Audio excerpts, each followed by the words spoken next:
একটা রেসিপি বানাবো, হলো বাঁধাকপি আলু আর এই চিকেন দিয়ে রেসিপি।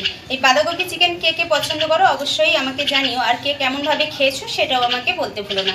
আমি যেভাবে বানাবো তোমরা অবশ্যই সেভাবে একবার বানিয়ে খেও, ভীষণ ভালো লাগবে খেতে, দারুণ টেস্ট। আমি এখানে বাঁধাকপি কেটে নিয়েছি আর চিকেনের ঝোলের সাইজের করে আলুগুলো কেটে নিয়েছি। এখানে আমি চিকেন নিয়ে নিয়েছি।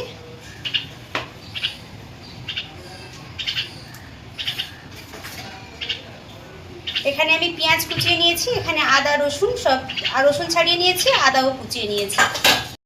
কড়াইতে আগের থেকে অল্প একটু সর্ষের তেল ছিল, এখন আরও একটু সর্ষের তেল দিয়ে দেবো। তেল গরম হয়ে গেছে, তেলের মধ্যে দিয়ে দেবো নুন আর হলুদ। এবার কেটে রাখা আলুগুলো ভাজার জন্য দিয়ে দেবো। রসুন, আদা কুচি, কাঁচা লঙ্কা, পেঁয়াজ কুচি সঙ্গে রং লঙ্কার গুঁড়ো দিয়ে একটা পেস্ট তৈরি করে নেব। আলু ভাজা হয়ে গেছে, আলুগুলোকে তুলে নেব।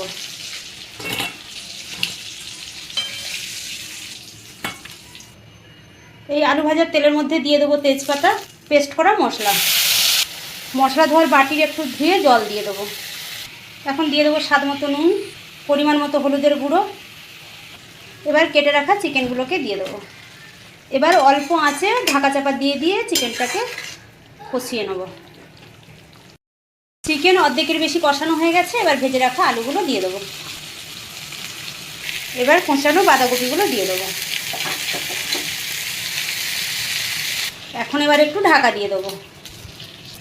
5 মিনিট পরে ঢাকনাটা খুলে আবার একটু নাড়িয়ে চাড়িয়ে নেব।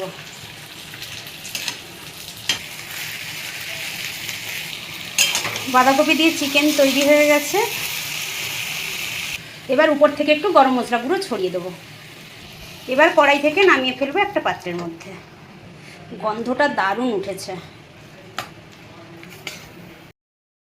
গরম গরম ভাত নিয়ে বাঁধাকপি দিয়ে চিকেন।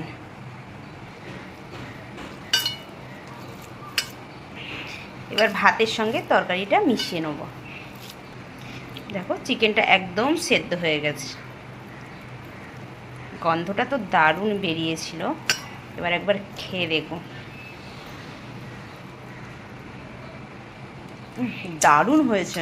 তোমরা এইভাবে একবার বাড়িতে বানিয়ে খেও, অবশ্যই আমাকে কমেন্টে জানিও বাঁধাকপি দিয়ে চিকেন রেসিপি কেমন হয়েছে।